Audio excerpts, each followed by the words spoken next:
What's up, guys? Welcome to Tarantula Talk Tuesdays. My name is Bryant. They call me Tarantula Poppy or Plant Vato. I do love plants too. Today we're actually going to go through a video where we build a bioactive for a juvenile size P. regalis, which is the Indian ornamental. The first thing we're going to use for the enclosure is actually an 8x8x12 Exoterra. Another thing we're going to use is a 8x8 drainage layer made by Pangea. I had excess of these. You can also get them from Exoterra.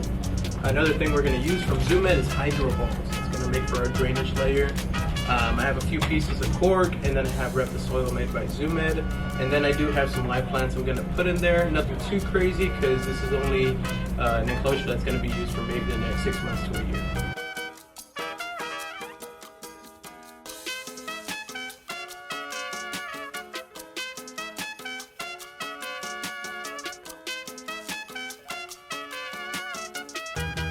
This is the Rep the Soil that we're going to use. I'm using this cup because these hands are too pretty to get dirty. I want to add like more purple isopods. Get those mixed up in there. Is there a bigger piece of cork than this? I can find another one. Yeah, if you could find me something a little bit bigger, like that big. Okay.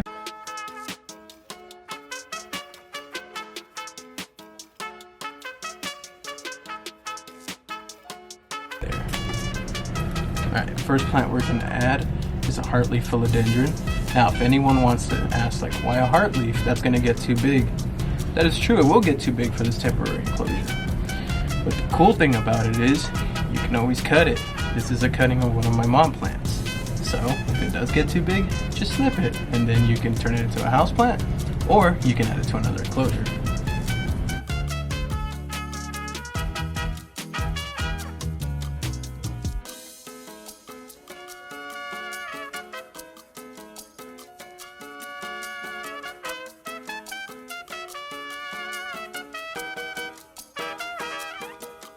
Here comes the fun part, the rehousing. Alright, so this is a P. regalis. Check it out. I actually have one tattooed on me. I always recommend when you're rehousing any species of tarantula to have a catch cup. Kind of like if it runs off, you can kind of enclose him there so he doesn't get away. So don't exactly do what I do. So I'm going to just put my hand in there and kind of like move them out, kind of brush them out. Or if you have like a paintbrush or something, that really helps well. So remember, guys, just be careful with these guys. They are pretty gentle creatures, but anything when feeling threatened can bite. So be careful with that, and then you'll see what I'm about to do. I don't recommend doing this if you're not comfortable doing it, but this is such a small opening, I can't really get a cup in there, so I'm just kind of flick them out. And there he is. Alright, and closing this out, make sure to follow us on Facebook and Instagram at AE Herbs and Exotics. I love talking about tarantulas. I'm here to help. You know, I'm up to all crazy hours, so you can message us at any time and I'll probably get back to you within the hour. And if you have some weird little question that I don't know the answer to, I got one thing to say.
feel like a movie star, guys.